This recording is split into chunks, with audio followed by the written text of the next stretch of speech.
नमः शिवाय। श्री शिव महापुराण रुद्र संहिता पार्वती खंड अध्याय 135।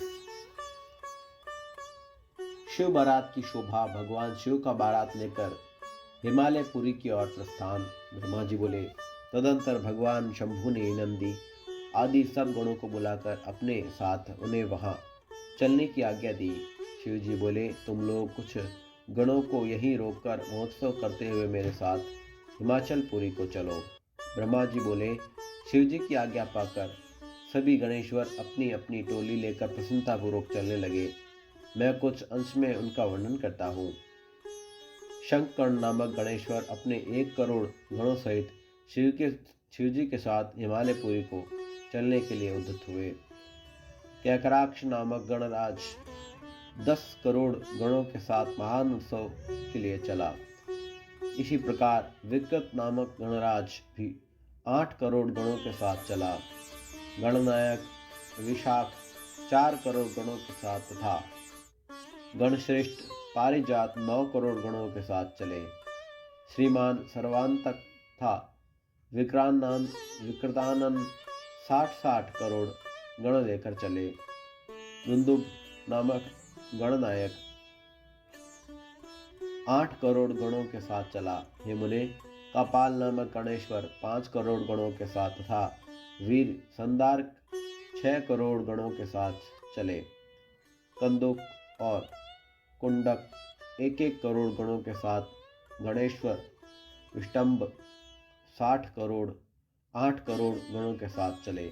मुनि सतम पिपलाद नामक गणेश्वर 1 सहस्त्र कोटि गणों के साथ और इतने ही गणों के साथ वीर गणेश्वर सनादक प्रसन्नतापूर्वक चले। गणेश्वर आवेशन 8 करोड़ गणों के साथ तथा गणाधीश महाकेश सहस्त्र कोटि गणों के साथ चले। हे मुनि, इस प्रकार कुंडक और पर्वत बाहर करोड़ गणों और वीर चंतापन 8 करोड़ गणों के साथ लेकर चले। कालक महाकाल और अग्निक नामक गणनायक 100 करोड़ गणों के साथ चले। इसी प्रकार अग्निमुख आदित्य मूर्धा तथा धनावह 1 करोड़ गणों को साथ लेकर चले। सन्नह कुकुब अमोद और कोकिल नामक गणराज 100 करोड़ गण लेकर चले। गणाध्यक्ष सुमंत्र करोड़ों गणों लेकर चले और काक पदोदर एवं सनातक 60 करोड़ गणों को लेकर चले। महाबल 9 करोड़ और मधुपिंग कोकिल नील तथा पूर्णभद्र 90 करोड़ गणों के साथ चले। चतुर्वस्त्र 7 करोड़ कर्ण 20 करोड़ तथा गणेश्वर 90 करोड़ गणों के साथ चले। इसी प्रकार हे नारद, यजवाक्ष सतमन्यु एवं मेघमन्यु ये सभी गणेश्वर 90 करोड़ गणों के साथ पृथक पृथक चले। गणनायक काष्ठा गुष्ठ विरूपाक्ष सुकेश सनातन और वृषभ 64 करोड़ गणों के साथ चले।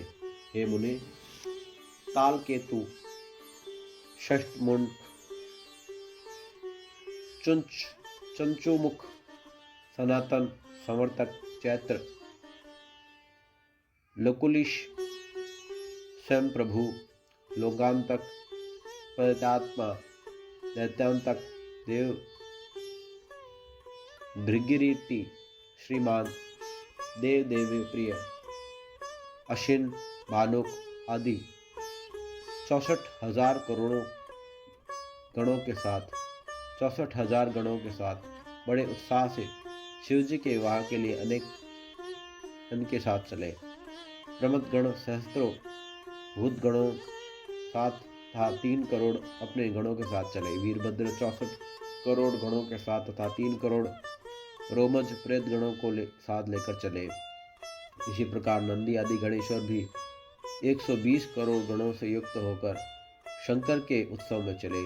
यह शंकर का विवाह महोत्सव है ऐसा जानकर क्षेत्रपाल भैरव करोड़ों करोड़ों गणों के साथ प्रीति पूर्वक आए। ये गण था शिव के असंख्य गण जो अत्यंत बलवान थे। वे उत्साह और प्रीति से युक्त हो शिव जी के विवाह उत्सव में वहां गए। इन सभी गणेश्वरों के हजारों हाथ थे तथा वे सिर पर जटा मुकुट धारण किए हुए थे। वे मस्तक पर चंद्र रेखा धारण किए हुए थे, नीले कंठ से युक्त थे और तीनों नेत्रों वाले थे।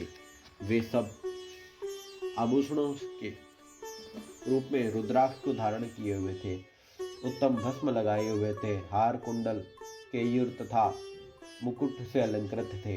इस प्रकार ब्रह्मा विष्णु तथा इंद्र के समान अणिमादि गुणों से अलंकृत कोटि सूर्यों के समान दैदीप्यमान वे सभी गणेश्वर शोभा से समन्वित थे। हे मुने, इसमें कुछ पृथ्वी पर, कुछ पाताल में चलने वाले तथा कोई आकाशगामी तथा कोई सप्त स्वर्ग में विचरण करने वाले थे। हे देवर्षि, मैं बहुत वर्णन क्या करूं। सभी लोकों में रचने वाले वे सभी गणेश्वर शिव के विवाह का महोत्सव देखने के लिए बड़े प्रेम से आए। इस प्रकार इन देवताओं तथा गणों से युक्त भगवान सदाशिव ने अपना विवाह करने के लिए हिमालय के नगर में प्रस्थान किया। हे मुनीश्वर, जिस समय सर्वेश्वर शिवजी देवताओं और गणों के साथ विवाह के लिए चले, उस समय का वृतांत सुनिए। शत्रुओं को भय देने वाले चंडी रुद्र की भागिनी बनकर उत्सव मनाती हुई बड़े प्रेम के साथ वहां आई। वहां चंडी प्रेत के आसन पर सवार थी, सर्प का आभूषण पहने हुई थी और सिर पर महादैदीप्यमान जलपूर्ण कलश धारण किए हुई थी। वह अपने परिवार से युक्त थी। उसके मुख और नेत्र से अग्नि की ज्वालिमा निकल रही थी। वह बलशालिनी हर्ष से युक्त होकर नाना प्रकार के कौतुक कर रही थी। हे मुने, वहां विकृत वेश धारण किए हुए अनेक प्रकार के करोड़ों दिव्य भूतगण सुशोभित हो रहे थे। इन भूतगणों को साथ लेकर भयानक मुख वाली उपद्रव्य कारिणी वह चंडी कौतूहल करती हुई प्रसन्नता पूर्वक वहां गई। उन चंडी ने रुद्र में अनन्य प्रीति रखने वाले 11,000 करोड़ रुद्र गणों को अपने पीछे कर दिया।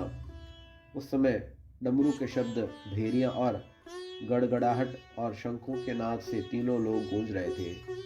इसी प्रकार दुदुम्बिक के निर्घोष से बहुत बड़ा कोलाहल हुआ, जो जगत में मंगल करने वाला था, अमंगल का विनाश था। मुने, बारात में गणों के पीछे होकर सभी देवता, सिद्धगण और लोकपाल अत्यंत उत्कंठा से साथ चले गए। हे मुने, बारात के मध्य भाग में बहुत बड़े छत्र से सुशोभित गरुड़ासन बैठे हुए भगवान वैकुंठनाथ विष्णु विविध प्रकार के आभूषणों से विभूषित होकर चल रहे थे। उनके अगल बगल पार्षद घिरे हुए थे तथा उनके दोनों ओर चमड़ ढुलाए जा रहे थे। विग्रहधारी वेदों, शास्त्रों, पुराणों, आगमों तथा सनक आदि महासिद्धों, प्रजापतियों, पुत्रों और परिवारों के साथ भी शिवजी के सेवकों में तत्पर हो मार्ग में शोभा संपन्न होकर चल रहा था। ऐरावत हाथी पर आरूढ़ देवराज इंद्र अनेक प्रकार के आभूषणों से भूषित होकर सेना के मध्य में चलते हुए शोभा पा रहे थे। उस समय विवाह देखने की उत्कंठा से बहुत से ऋषिगण भी मार्ग में जाते हुए शोभा पा रहे थे। इस प्रकार शाकिनी, यातुधान, वेताल, ब्रह्म राक्षस, भूत प्रेत, पिशाच, प्रमथ, तुम्बरु, नारद, आहा, हुहु आदि श्रेष्ठ गंधर्व और किन्नर गण हर्षित होकर बाजा बजाते हुए चले। संपूर्ण जगत की माताएं, देव कन्याएं, गायत्री, सावित्री, लक्ष्मी, अन्य देव स्त्रियां, ये सब तथा अन्य देव पत्नियां और जगमाताएं शंकर जी का विवाह हो रहा था, ऐसा जानकर प्रसन्नतापूर्वक वहां गई। शुद्ध स्फटिक के समान सर्व सुंदर वृषभ, जिसे वेदों, शास्त्रों और महर्षियों ने धर्म कहा है, उस पर सवार होकर धर्मवत्सल भगवान शिवजी संपूर्ण देवगणों तथा ऋषिगणों से सेवित हो मार्ग में चले हुए अत्यंत सुशोभित हो रहे थे।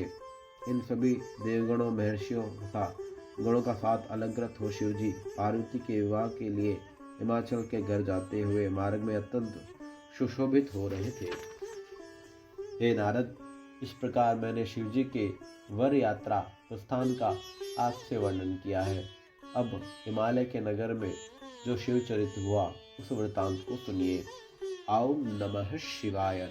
श्री शिव महापुराण रुद्र संहिता पार्वती खंड अध्याय 135 संपूर्ण हुआ।